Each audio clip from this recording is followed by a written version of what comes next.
सारखीच दिसत होतो, माझे कपडे त्यानं घातलं आणि त्याचे मी घातलं. बघा लोक किती हुशार आहेत, त्यांना नितीन महाराज कोण आहे माहितच नव्हतं, दिसायला सारखेच होतो. आणि त्यानं कपडे माझे घातलं, मी ड्रायव्हिंगला बसलो, त्यानं महाराजाच्या सीटवर. त्या गावाच्या जवळ गाडी गेल्या गेल्या तिथले लोक आले वेशीमध्ये महाराजाचं स्वागत करायला.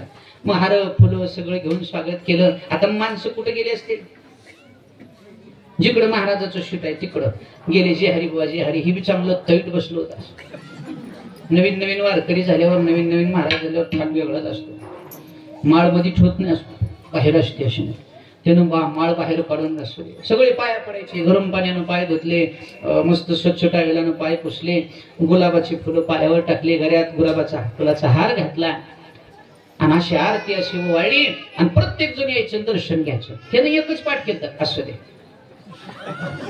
असू दे असू दे, एवढंच म्हणायचं. सगळ्यांचे दर्शन झाले. पण काय तिकडले लोक बी प्रेमळ आहेत पाटील, रिकाम्या हातानं कधी दर्शन घेतलं. कोणी 500, कोणी 1000, कोणी 500, कोणी 1000. तुम्ही द्यावंच असं माझं मत नाही, ती तुमची इच्छा आहे. मी मागून कुठं घेत नाही, दिल्यावर नग म्हणत नाही, मोकळ्या मनाचा माणूस.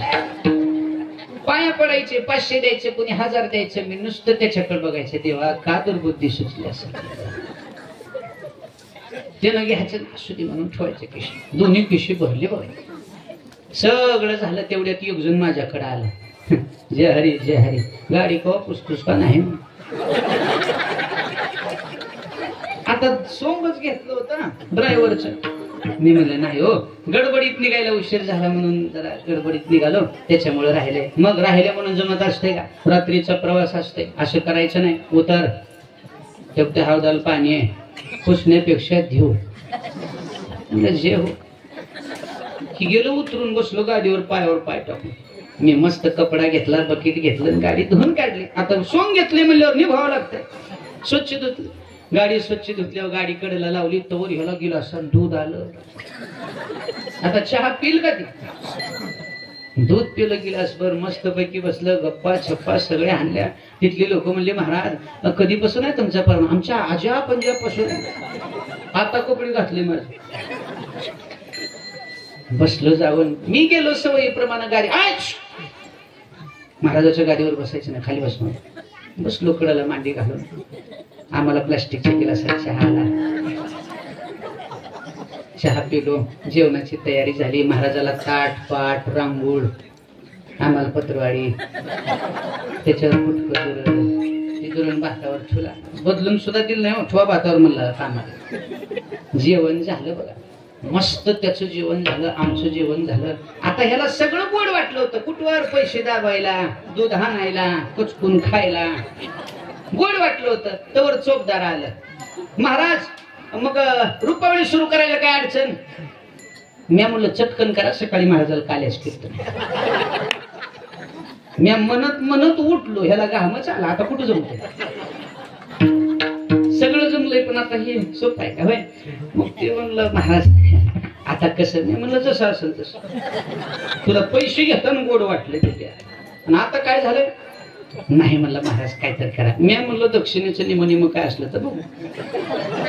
त्यानं म्हणलं सगळे घ्या, पण आता म्हणलं ठीक आहे, एक काम कर म्हणलं, आता उग फ्रेश व्हायला म्हणून जा, आणि परत येताना चक्कर यायली म्हणून डोक्याला हात लावून ये. हे गेलं मध्ये, भरपूर ते हुशार होतो. गेलो खरंच चक्कर आल्यासारखं असं करीत आलं. अरे अरे अरे अरे म्हणून आम्ही पळत गेलो. महाराज महाराज काय झालं. लोक म्हणले काय झालंय महाराजांना. बहुतेक गोळी घ्यायची विसरले. कशाची गोळी. मी म्हणलं महाराजांना बीपीचा त्रास आहे. आणि असं जर कधी मध्ये झालं जास्त प्रवासामुळं की महाराज काय कीर्तन करत. लोक म्हणले अरे मग आता कसं. आता मी त्याच्यावरच निष्ठा राहिलो बरं का. ती काय म्हणते चिंता करू नका, माझा ड्रायव्हर कीर्तन कर. मला मी म्हणलं आता काय खरं. लोक म्हणले महाराज असं कुठं असते का, आणि ड्रायव्हरला कुठं कीर्तन येत असते का. मी हात ठेवल्यावर दगड बोलतोय ही तर माणूस. ठीक आहे, मलाच म्हणते बाळा घाल कपडे. जी महाराज. घेतले कपडे घातले, फेटा बांधला, जाऊन उभा टाकलो. सुंदर कीर्तन झालं. 2 तास कीर्तन झाल्यावर मला वाटलं आता माझ्या पाया पडते. डबल गर्दी त्याच्याकडे. प्रत्येक जण म्हणायचं नुसतं वा वा वा वा वा वा. महाराजांनी नुसत्या ड्रायव्हरच्या डोक्यावर हात ठेवला तर महाराजांना कसलं कीर्तन केलंय. ड्रायव्हर असले तर महाराज कसला असतो. सोपी बघायचं बरोबर आहे की नाही. मला का सांगायचं आहे, साधा वेश धारण करायचा आहे चांगल्याचा करायला. वृत्ती फक्त बदलू देऊ नका. महाबळासारखी वृत्ती ठेवू नका. महाबळ ब्राह्मणाचा वेश धारण करून आला होता पण हेतू चांगला नव्हता. बरोबर भगवंताला मारण्याकरता आला होता. महाबळाची फजिती झाली. विटंबीला भट्टा दिला पाठीवरी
महाबळाची फजिती केली.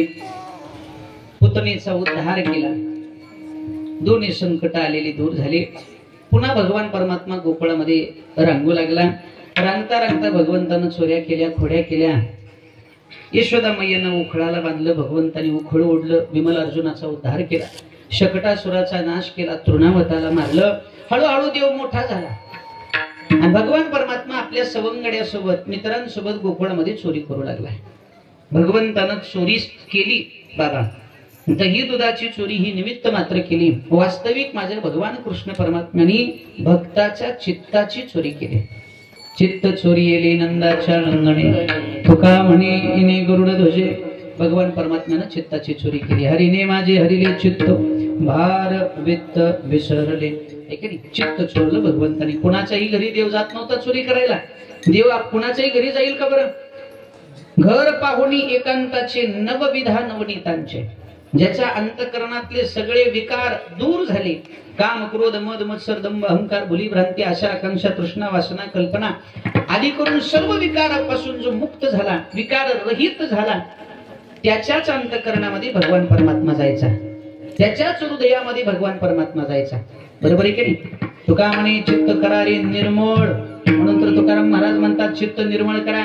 हे सगळे विकार बाजूला करा. मल विक्षेप आवरण हे सगळे विकार बाजूला करा. मग देव तुमच्या हृदयात येईल. येवनी गोपाळ राही ते ये